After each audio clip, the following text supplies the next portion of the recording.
you know the names of the U.S. residents who then became the presidents and got a view from the White House loo of Pennsylvania Avenue. George Washington was the first you see. He once chopped down a cherry tree. President number 2 would be John Adams, and then number 3. Tom Jefferson stayed up to write a declaration late at night, so he and his wife had a great big fight, and she made him sleep on the couch all night.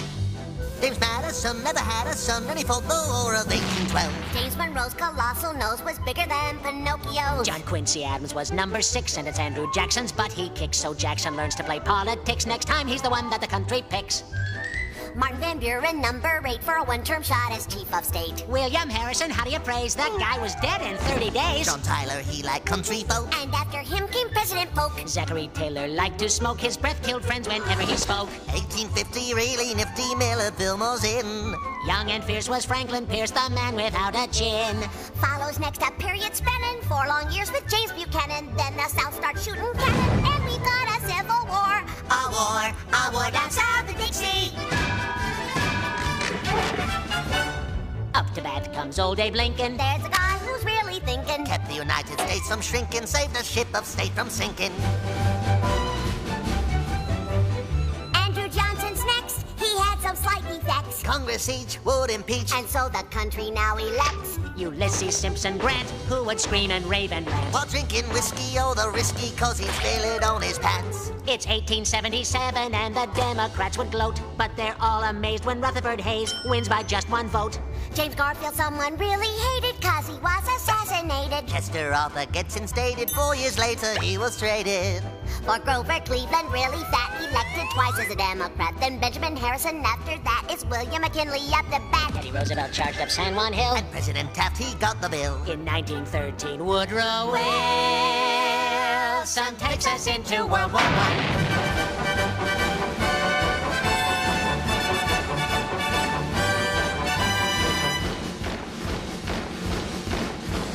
Warren Harding next in line. It's Calvin Coolidge, he does fine. And then in 1929, the market crashes and we fight. It's Herbert Hoover's big debut. He gets the blame and loses too. Franklin Roosevelt, president who helped us win in World War II.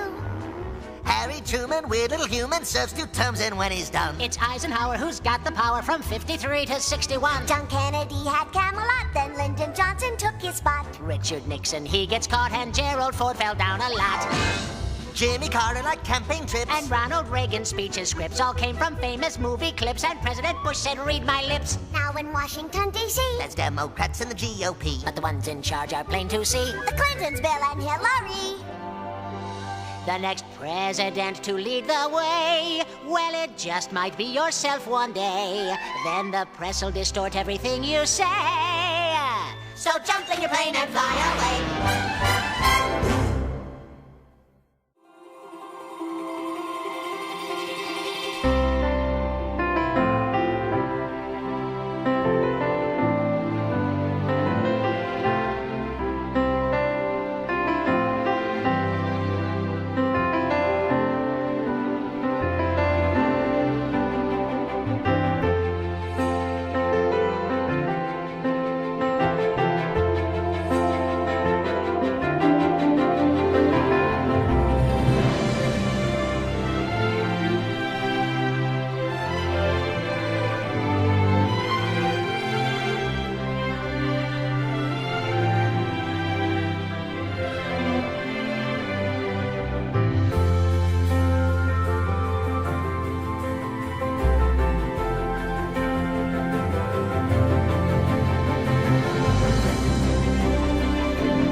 Okay, so we are going to start talking about the executive branch, and I'm looking at my face right now and realizing I need to get a shave. So next time you see me, I'm probably going to have a shaved beard because I realize that this beard is growing in a little too much now, too. I'm just realizing that right now as I'm looking at myself in the camera, which is usually the only time where I really get to take a good look at my face. So we are going to start on the executive branch. Well, it's one that people usually start with because it is one of the more common branches that obviously people talk about because it's arguably the most important one. While it might not always be the most powerful, it's certainly the one that is the most in tune with the American people. And while our legislative branch is the one that represents us, the executive branch is the one that we actually interact with most. We're going to talk really quickly about some of the articles in the Constitution and how this power is laid out in the executive branch. Of that, we're going to talk about the Electoral College and how the Electoral College works, why it is so different, and how we actually vote for president. We're also going to talk about the presidency itself, the roles that a president takes and what they are supposed to be doing, at least. We're going to talk a little bit about presidential powers, about the White House themselves, because it's not just about the executive branch isn't just the presidency. There's a whole bunch of other offices that go into the executive branch. We're talking about what those presidential positions are, the role of the vice president, and a couple of other people as well, so that way we can get a really good idea of what this executive branch entails, because it's not just one person, and as much as some people, especially in the executive branch, would like to think, it's not just about one person in the executive branch. The executive branch isn't just the representative for us as people, it's also the representative to the entire world in regards to what our country believes in our values and our system of government. So we're going to get right into talking about this. So in the Constitution, Article 2 is what lays out all of the executive branch and the powers that are vested in it, everything else. For Section 1 of the Article 2 of the Constitution, the executive power shall be vested in the president. They are elected for 4 years with a vice president of a 4-year term as well. In the Constitution, the way that it used to work was that the president would be elected and then the person with the second amount of votes would be the vice president. They changed that, and we'll talk about why and how they changed it in just a second. In Article 2, Section 1 and Clause 2, it establishes an electoral college. So this is how we vote for presidency. So when you vote for president, you are not really voting for the president directly. That is not how this works. You are voting for a representative that you want to cast a ballot for president. So this is where it gets really confusing. So the way the Electoral College works is that they are composed of electors. And those electors are equal to the number of representatives and senators that each state has. So for example, in California, we have 53 people in Congress in California. That's 53 throughout the entire state of California who represent us in the legislative branch. On top of that, we have 2 additional senators. So we have 55 electoral votes that go towards each presidential cycle when we have the Electoral College. So Texas, for example, has 38 votes. They have 36 representatives with 2 senators as well. So it always has to equal the amount of representatives in the House and the plus 2, basically, for the 2 senators that you also have. So it's the equal amount of votes that you would be to all that. So at least, I think the lowest amount that any state can have is 3. Because they could have 1 representative in the House, but they always have 2 senators. So keep that in mind. The person with the most votes would usually win the presidency, while the second place person would become vice president.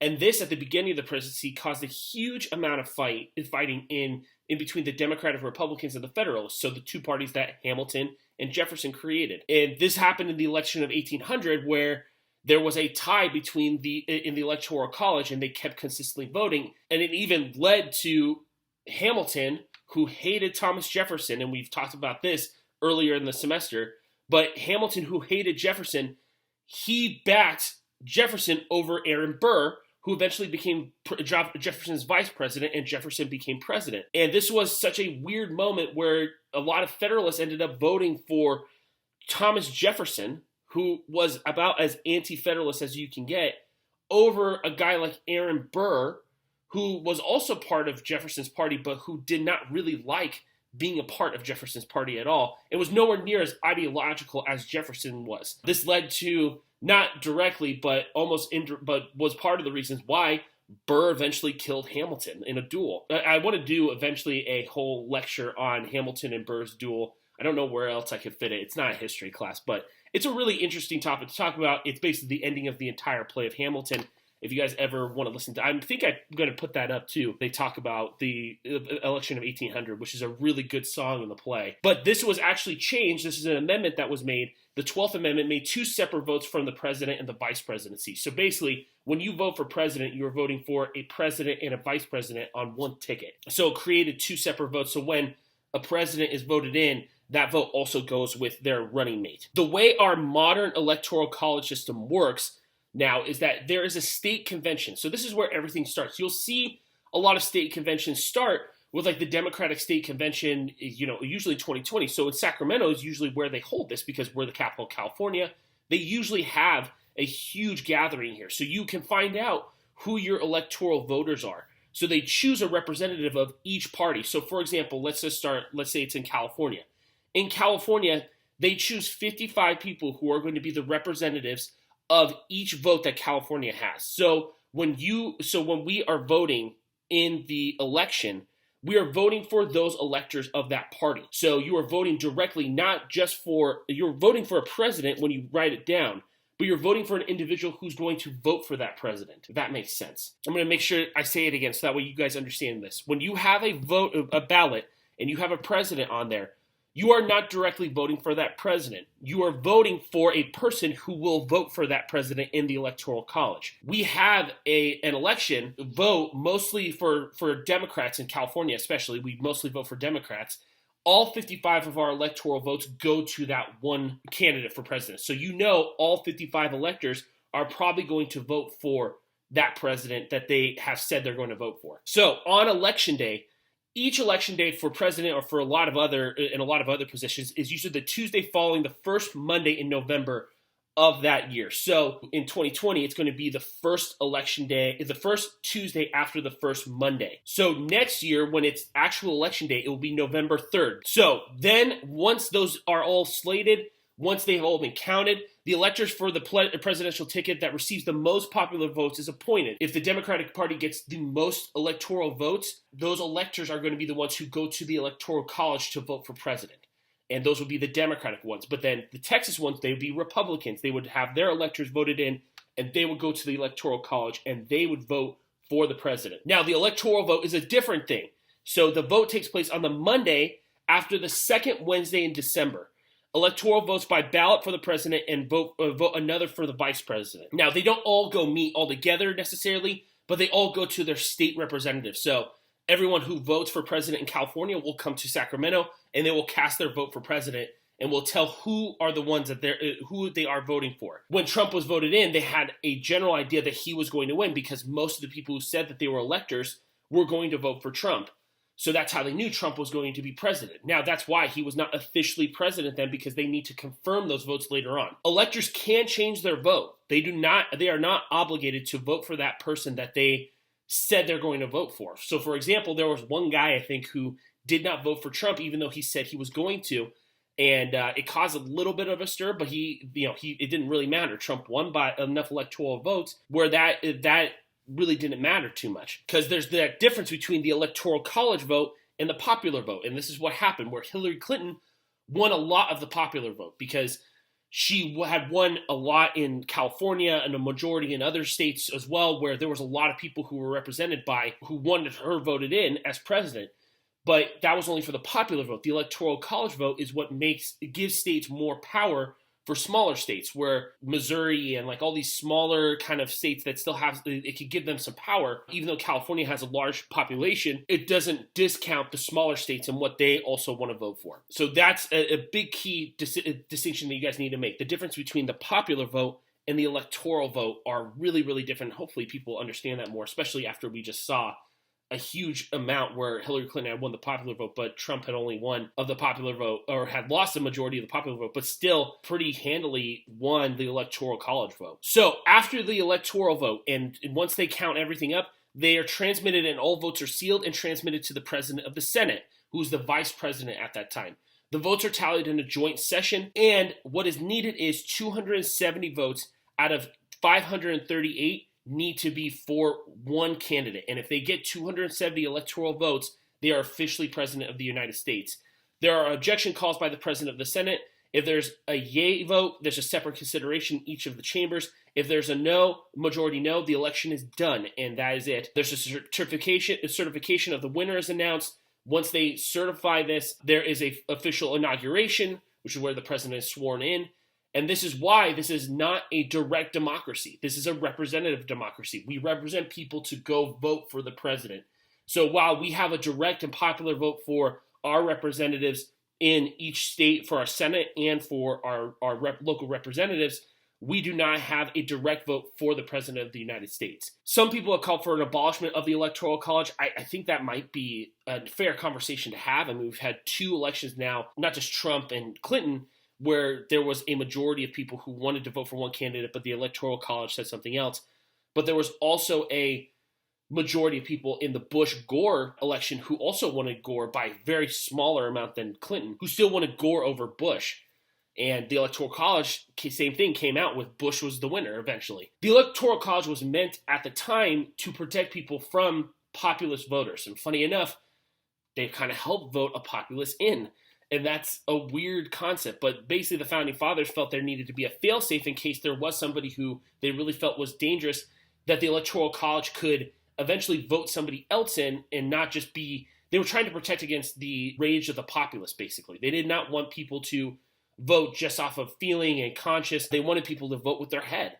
Now we have a populist in the office who doesn't have a regard for the kind of system that our founding fathers set up. It's interesting. It's maybe something to talk about, that maybe it is something we should get rid of. So getting back to Article 2, Section 1, there are some requirements that it lays out for the office of president. They need to be 35 years old, a natural born citizen of the United States, and a resident for 14 years in the United States. If there is a death, resignation, or inability to handle the office, the vice president succeeds the president. And this has only happened once. Well, I mean, it's happened a couple of times. There have been a couple of presidents who died in office and were then replaced. Some examples: FDR was replaced by Harry Truman. Lyndon Johnson replaced JFK when he was shot. Gerald Ford replaced Richard Nixon. Andrew Johnson replaced Lincoln when he was shot. So this has been a consistent thing that we've come back to, that a vice president who really does have to step up. It's become a more important position, and we'll talk about why that is. It just needs to be there basically to succeed the president. And this was laid out that there will be a succession, that this is not going to be, this is somebody who is elected also, the vice president is. So it's not just anybody's just going to come in and fill the office of the president if you kill them. It has to be somebody who is elected. They cannot increase or decrease their pay during time in office, so the only time that they can increase their pay would be for the person after them. There's plenty of presidents who have been wealthy enough where they can afford probably having the office, but you actually don't get paid that much to be president. It's about $400,000, a little bit more than that, probably near $500,000. Which a year, which isn't that much. I mean, considering how much time and stress you go into, it's a full-time job, so maybe it should be a little bit more, but that's plenty enough, I think, for people to live off of, actually. And the last one is they must take an oath to defend the Constitution, that they are the ones who are there to defend and uphold the Constitution and its values, and that is what they talk about every time that they take an oath. So Section 2 lays out more of what their jobs and their roles are. They are the commander-in-chief of the Army. They have the ability to pardon anyone of any crime, and we usually see this near the end of many presidential terms, when they can't be politically hurt by it, really. Clinton pardoned his brother-in-law for something. I can't remember what that was. Obama pardoned a couple of people who he felt were wrongfully imprisoned. Trump has used his pardon powers, liberally, just pardons anybody who is a political rival, people in prison who he felt were wrongfully convicted. A lot of African Americans, actually. There's a lot of people where he feels he has just the ability to pardon anybody, and he does. That's what the Constitution lays out. So he feels he can pardon anyone at any time, and part of what they've been worried about, especially under his many investigations, they've been worried about that he's going to use that pardon power, especially for his family. And if he does that, that could cause a big constitutional crisis, because what happens at that point? It says that he is allowed to pardon anyone of any crime, but there's been some restraint held by many presidents by outright pardoning people that could be politically divisive, basically. They have the ability to enter into treaties, but they have to go to the Senate for advice and consent. So you will see many presidents make treaties with people, but the Congress might not uphold it. But as long as the United States is kind of following that, and the executive branch is following the treaties, it sometimes doesn't really matter. The executive branch can kind of just make its policies more towards handling those treaties, but the Senate does need, if they want to fully implement a treaty, the Senate does need to advise and consent to it. Their appointments, so they are allowed to make appointments to their cabinet, but they need to get the advice and consent of the Senate as well. Anytime that you see a secretary of anything, secretary of education, secretary of transportation, secretary of labor, secretary of defense, secretary of state, any of those appointments that are part of a cabinet need to be advised and consented in the Senate. So there needs to be a majority of senators who vote that person in for that office. And if they feel that they are not up to the level that they need to be for that position, they can then not vote them in and actually probably not even put them to a full House vote or Senate vote. At least let the president know, bring somebody else in because we don't think that this is a good person. They can also, there's one thing that they can do to get around Senate appointments. They can appoint people when the Senate is not in session. This was really before planes were invented. So now many senators and Congress people can get to Congress within a couple hours period, maybe like a 6-hour, 8-hour flight, and they could be there basically within a day if something really were to happen. A president could appoint somebody if they really felt they needed some advice and the Senate wasn't in session, they could appoint somebody to there. And this has been an issue for Trump because he doesn't want to or hasn't really been able to find people to fill in some of his secretary positions or people who people think are qualified. So the Senate needs to advise and consent to this, but if you have an acting person in that appointment block, they can still do that job. If you just say they're acting secretary of whatever, you can have them still in that position.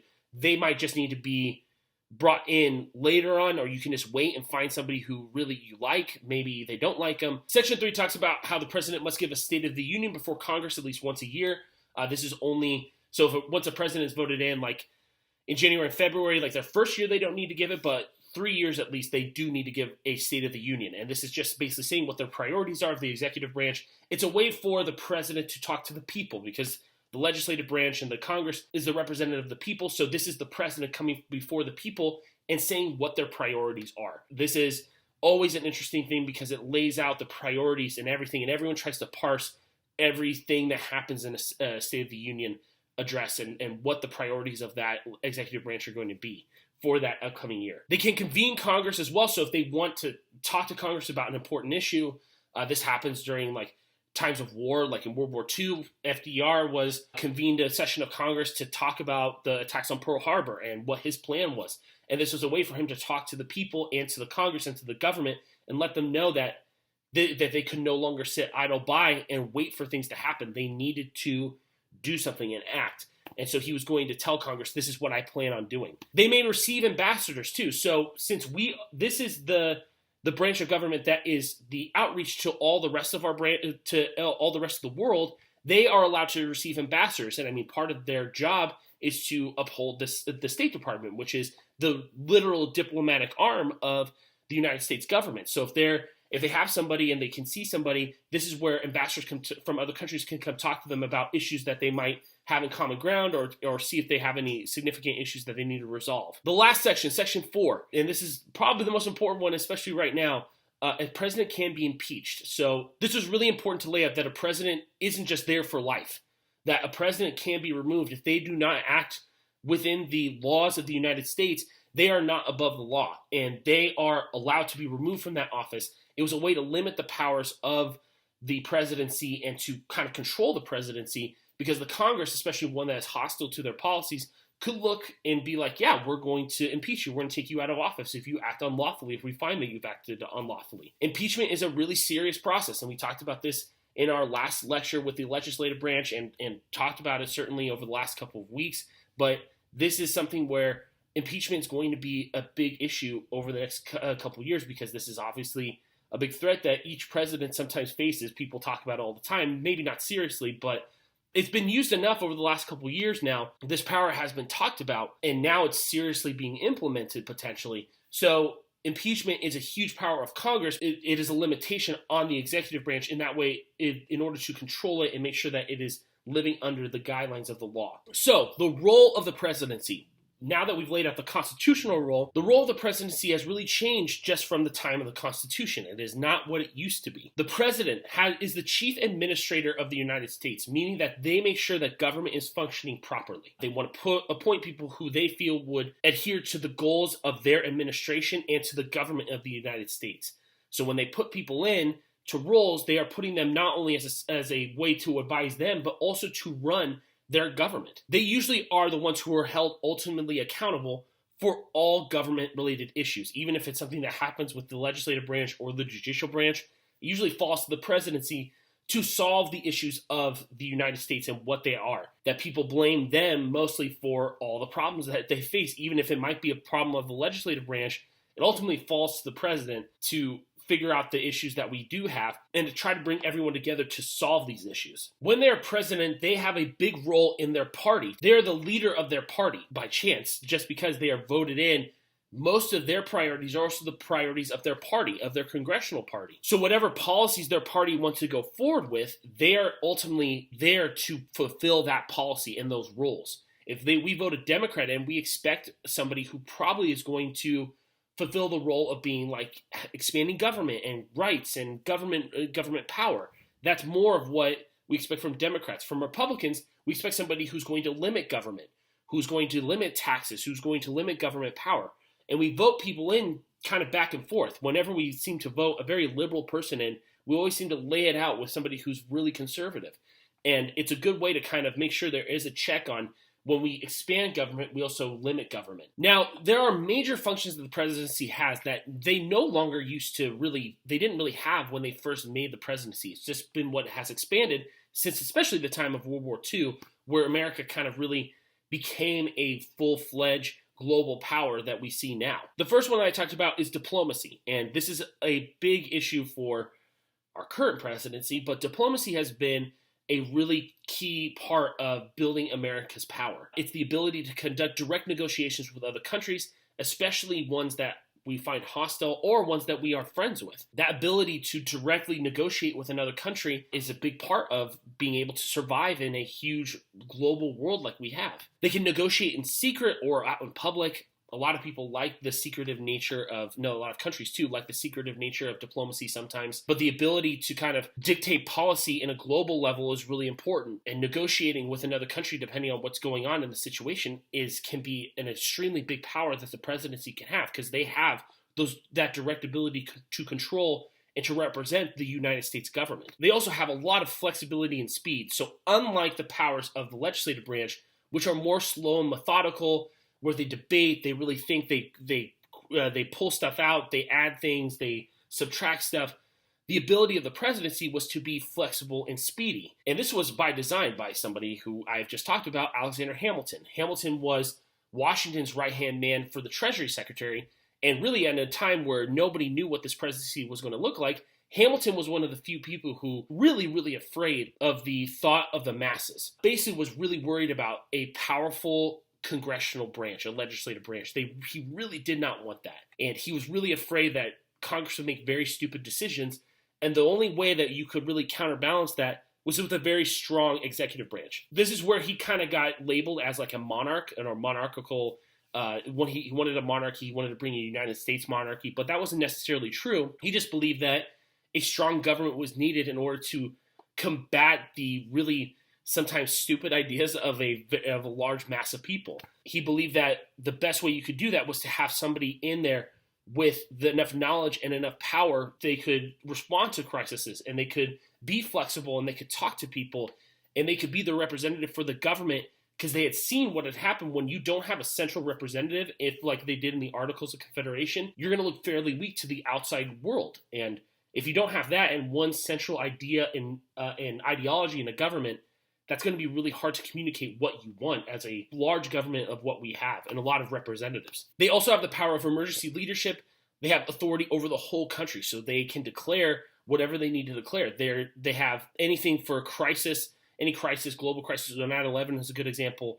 Any war, any natural disaster, the presidency is the one that people usually turn to go towards, because that is the most important person he's the commander in chief. They have the ability to respond to really quick, natural, or man-made disasters. Again, it's about flexibility and speed. The legislative branch takes too much time to really debate about things, and people have too many abilities to really think about all the different ways that you can look at stuff. The president just needs to be able to make a decision on its own and really be able to decide what are they going to do, how are they going to go about this, what does this look like, and make that snap decision that you're going to need, especially now in a world that moves so fast. You're going to need that more than ever. The president also has the powers over budget processing. So they have the responsibility for the nation's economy. We've seen that over the past couple of years that there have been a real buildup of our economic prowess from a time where it really got shot. It really got shot down, and we were shot down a peg after the recession. Really, the responsibility for the economy falls onto the president. Although we have a free market, it's not the president's fault usually if things happen that they just have no control over or they didn't foresee. Our whole massive free market is just very hard to navigate and to figure out what is going to happen. Nobody really knows. You can kind of get an idea, and that's why you try to have really smart people around you who understand economics, but you can't really predict what's going to happen. But it's their responsibility to tell people what their priorities and implementation is going to be for. Is it going to be to create more jobs? Is it to cut taxes? Is it to promote international trade? Is it to make sure that we just bring jobs back to the United States, that we protect our intellectual property? These are things that all presidents have talked about. And if they really make these campaign promises that they have to follow through with, if they don't follow through with those promises that they make to the people are going to hold them responsible. If you lose jobs on a consistent basis, it's going to be really hard for you to be voted president again because people are going to look to you. And even if it's not your fault, they're going to blame you and what you didn't do to protect their jobs. It's up to the president to make the right appointments and implementation of not only their own people, but people in the Federal Reserve, people in the Treasury, and whoever there is there to really make correct calls on where they spend government money. What things do they want to invest in? How do you build and protect consumers? This is all stuff that presidents have to go through and really try to figure out where their priorities are. If their priorities don't produce results, they are going to be held responsible by the American people. And one thing you should also know is there is a huge disaster or something that happens, like a hurricane, for example. We always make sure that there is some kind of funding that goes forward to help people and victims of that. And that usually comes from the president. The president is the one who decides that how much money a particular area is going to get. Disaster relief is a huge part of that response that a president needs in order to go to Congress and say, we need money to help fund these people in this emergency. We need to give them money because if we don't, this is really going to cause some issues. People are going to die.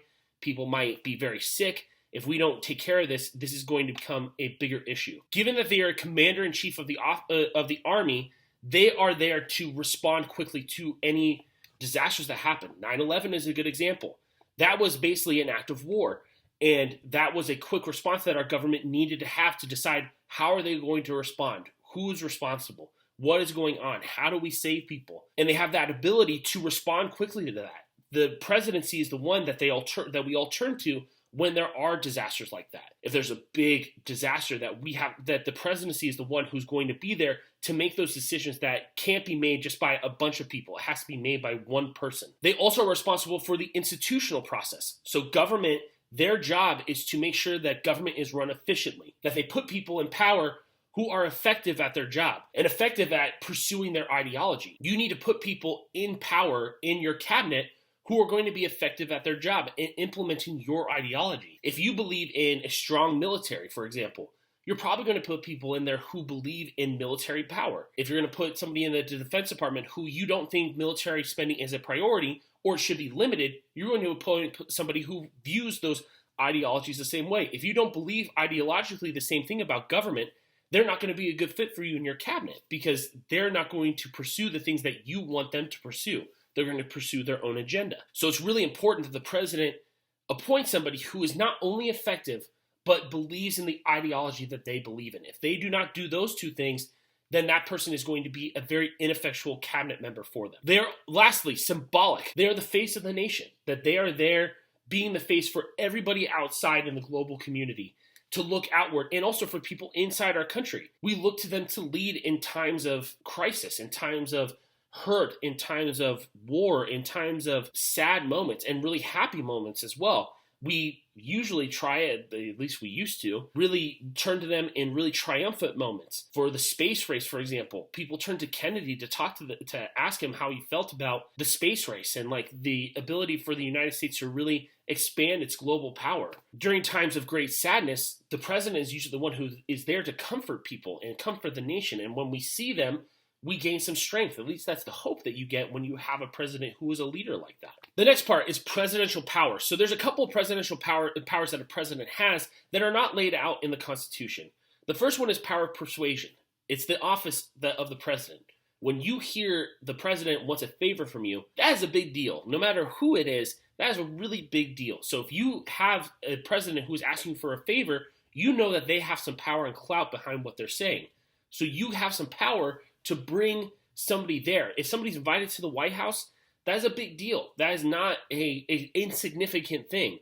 That is a really big moment where they are allowed to have the ear of the president or ask them or he's asking them for a favor. If you do that, you really look good, hopefully, on the president that you're helping that favor with. So as I said before, the power of the office. They can pay people back during the election cycle. If there's people that they feel really campaign for them and campaign well, especially some senators, let's say, a senator is really going to be the first people they turn to fill in places like the Secretary of State, the Secretary of Treasury, the Secretary of Defense, all these different cabinet positions.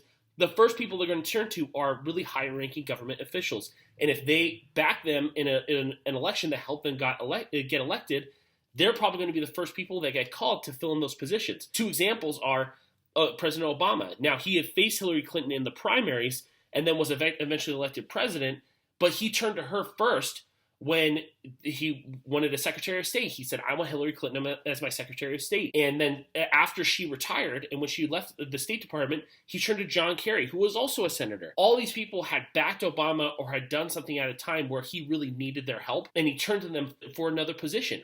It's your way to work yourself up in the party. Also as a way to build up your government or party or people who support you. And that also helps you support bills and get things done. When you are if a president backs a bill, that's a really important moment. If they invite you to come to the White House and discuss it, you can discuss it with them, the things you're concerned about or the things that you really do support or you're willing to support if they give something back or they give a favor to you or if you ask something. So the president can wield a lot of power just by being president. The last one, and this one is a really weird one, but they're executive orders. Executive orders have had a weird history because it was really the time of Lincoln that really started off these huge executive orders of the president because things needed to happen so quickly in the Civil War and Congress really takes its time with things. So Lincoln really looked to executive orders to make power. There are rules or regulations issued by the president over government officials, or sometimes they even can make laws. DACA is a great example. Under President Obama, there was no way that a program like DACA would have been implemented, where they recognized undocumented students who might not have been documented officially. This is a way of giving them a life in the United States and protecting them from participating in college, from trying to build themselves up and trying to really make a life here. And the eventual hope was that they would gain some sort of citizenship when they were able to finish college and then hopefully find a job so that way they could use it and build a life for themselves. But again, the problem with executive orders is that they can be revoked. And this is what's happened with President Trump, is that now he's revoked a lot of Obama executive orders, and Trump has made his own executive orders. This has been a question of whether this is lawful. These powers should not just be exclusively laid for the legislative branch, but the argument is that executive orders are really needed. If there is a time of emergency, a president needs some flexibility. And if you don't have that flexibility, then what's the point of the office? So now for the actual role of the White House. So the president is different from the White House itself. The White House has its own role in the president's life. The first layer of the White House is the cabinet, and there are no constitutional provisions for a cabinet member. If there's somebody that they feel is qualified to lead the department, it will be hopefully somebody who has some experience in either the field that they know or has some experience in government, and they can really lead and follow through with the policies of the president and what they want to do. But there are no constitutional provisions for them. They don't need to serve a certain amount of time. They don't need to do a certain job. Sometimes they appoint people who really have nothing to do with whatever the department they were. They just might be a really good manager of the department. So right now, currently, there are about 14 different cabinet positions in the United States cabinet. There's the Secretary of State, the Secretary of the Treasury, the Secretary of the Defense, the Attorney General, the Secretary of the Interior, Secretary of Agriculture, Secretary of Commerce, Secretary of Labor, Secretary of Health and Human Services, Secretary of Housing and Urban Development, Secretary of Transportation, Secretary of Energy, Secretary of Education, Secretary of Veterans Affairs, and the Secretary of Homeland Security. All of these different levels of the cabinet are all represented, and they all have to be appointed by the Senate in order to make sure that they can serve the government well. They are extremely necessary for the president to manage the federal government. They all have these different departments covering a vast number of different things. The Secretary of State obviously handles diplomacy. The Secretary of Treasury handles most economic functions. The Secretary of Defense handles all the military.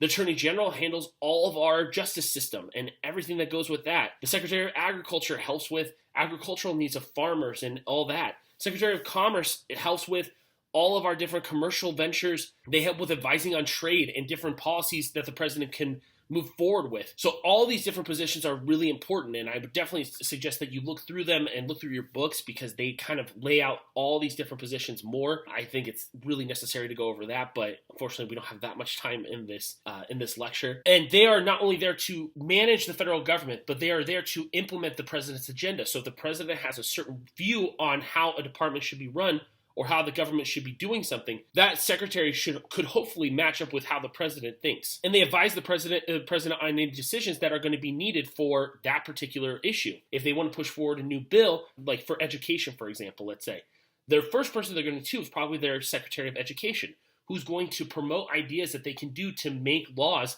that could help implement the president's agenda. Those advisors are really necessary for the president because they might not be fully knowledgeable on certain aspects of the government, and they need somebody with that expertise to help them and advise them, hopefully. The next part is the Executive Office of the President, and this was created in 1939 by the New Deal for really the expansion of the presidency, and how we know it now was all FDR's design. He created this massive amount of government power that really resided in the executive branch, and they needed it to. They are staffed to assist with the diverse activities of the executive branch, and I actually was lucky enough to work for the Executive Office of the President. It was a really cool experience, and the thing that I did was help with technology and security of technology. Webcams for the president whenever they need to do a live webcam for whatever executive order they were going to implement. These were really important moments that they needed to film and to. They also were a part of like storing all technology and information that the White House had, because you need to store almost every single piece of document that comes through the executive branch. It needs to be stored and saved for later on when they have a presidential library that people can come to and look through. There are political and permanent appointees when it comes to the Executive Office of the President. So there are some people that the president puts in, but there are many people who have been there for years and they don't have any political affiliation. They really just are permanent members who have always been there and are trying to implement the everyday necessities for the White House. And there's so many people that work there and that keep it functioning and keep it flowing that you just don't see on a day-to-day basis. There's also the White House staff. So not only is the Executive Office of the President over there, but there's also the White House staff. In the West Wing, they are there to plan and coordinate the president's schedule. They are key informal advisors. Sometimes there's his chief of staff who's there helping him out on a day-to-day basis. There's just regular staff members who are there trying to do the regular everyday family activities too. There are people there who are constantly doing stuff. The West Wing is never, ever, ever empty. And there's always somebody in there trying to coordinate the life of the president and trying to get them on one track. It can be a really hectic job. So they need people in their life to kind of help them just do regular everyday stuff because they're doing such big, massive things all the time. They usually have full access to the president's life. And so the White House staff, you even see people who are just maids who help run the office. There are cooks there who literally just cook for the president all the time.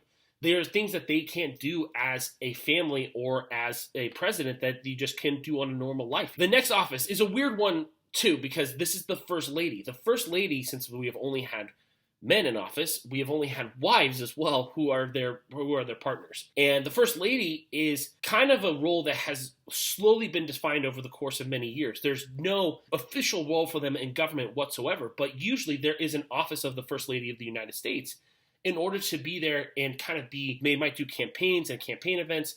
They might do White House events. There's an Easter egg roll every year, which is run by the office of the First Lady. The Easter egg roll is a way for kids. They have basically kids come onto the White House lawn, and they just have an Easter egg roll every year during Easter. It's a really mundane event, but it's really important. It's tradition, and the First Lady kind of defines their role by that. They are there to uphold the values and the traditions of the White House, and they're there to kind of humanize the president. The presidency can be really inhuman sometimes, depending on the president too. But they are there to kind of give them more of a role in their life, to say what they're like with their family. And different first ladies have had really different roles. The first one that I can really think of is Jackie Kennedy.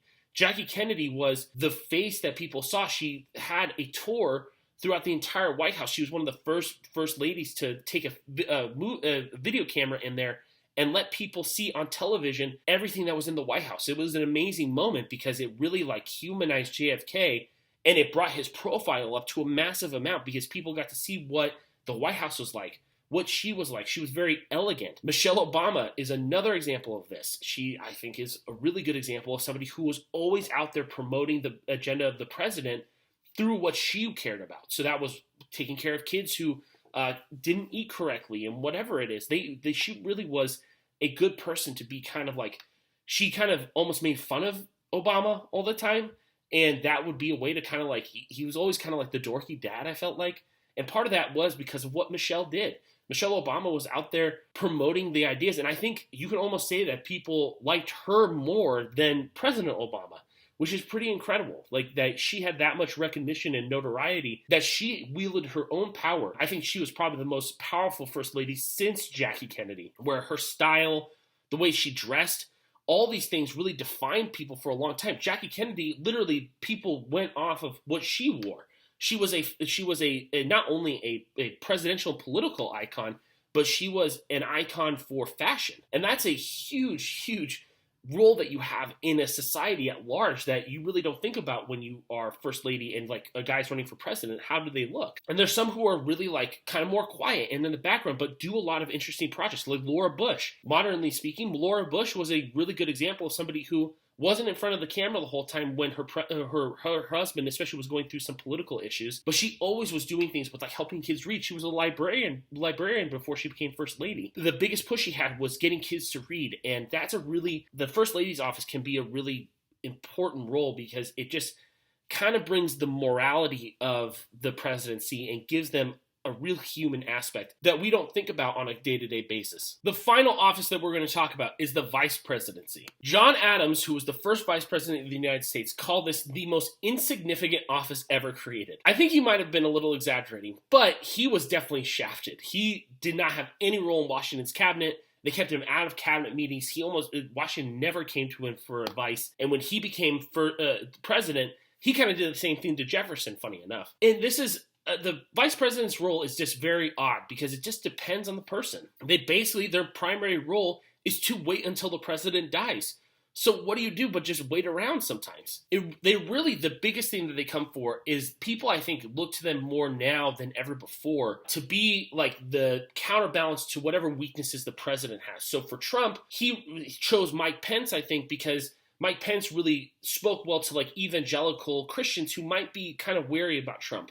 There were a lot of people who were like, well, I don't really like Trump, but I really like Mike Pence. So it kind of like brings that almost another element to like how voters view them. And that's really important. Same thing with Joe Biden. Obama, I think there was a lot of Democrats who weren't sure about him. And Joe Biden had been a consistent Democrat for many years. And when he became vice president, no one was really sure what kind of vice president he would be. But him and Obama really expanded that role. However, their biggest role in the Constitution, at least, is to be the president of the Senate. While their powers are insignificant in the Senate, they can be if there's a close like majority of the Senate, they can really hold a significant role there. I mean, Mike Pence, you saw him on the floor of the House trying to talk to John McCain about voting for the strict healthcare bill that they wanted to pass. He was trying to use his clout as the vice president to encourage McCain to vote for this. And McCain still didn't listen to him because I think McCain had probably already made up his mind. But that was a role that the president had, and that was him trying to wield his power as vice president. The modern day vice president really has had more power. Partially that's because of somebody named Dick Cheney, who was George W. Bush's vice president. Dick Cheney basically was the shadow president of the Bush administration. He made a lot, especially that first term, made a lot of decisions that led us toward two wars.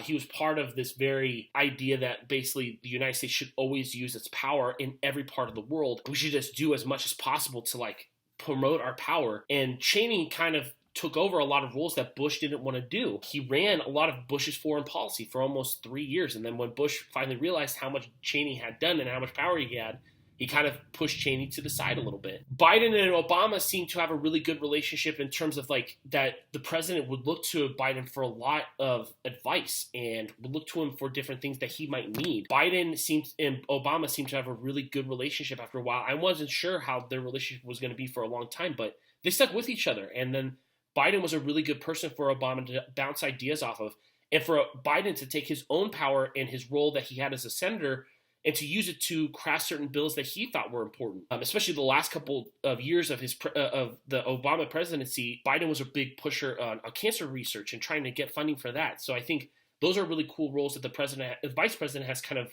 filled out over the last couple of years. Pence is an interesting one because I don't really know what his relationship with Trump is. I don't think anyone really knows at this point. There's some rumors that Pence has his own agenda, where if Trump were to lose the presidency, basically Pence is there just to take it and run with it. Pence is a much more typical Republican, but he backs Trump pretty much all the time. I think that's all Trump wants, is just somebody who's there just to back him up and to give him some, not to speak out against him. Because if he did, pretty sure he would ask Pence for his resignation. So the way that the act of secession works is that so if the president were to die, it goes vice president, speaker of the House, the president pro temp of the Senate, and then it goes in order of creation of the office for the cabinet. So that would be basically the Secretary of State, the Secretary of Treasury, the Secretary of Defense, the Attorney General, Secretary of the Interior, Secretary of Agriculture. It goes all the way down to Secretary of Homeland Security. So there's 18 people that can all take a role of the president. You'll see this when there's a full gathering of the State of the Union, that there's always one person in the cabinet who is called the designated survivor. This means they go off to an undisclosed location, and if something were to happen to basically the entire United States government, that person is the designated survivor, the one person there who is going to take over the presidency if something were to happen, basically. So this is a really kind of scary thing to think about, but also kind of odd. It really wasn't until the creation of the 25th Amendment that there was this like secession process. And they started to think about this more because they're like, what happens if like we don't, like there can't just be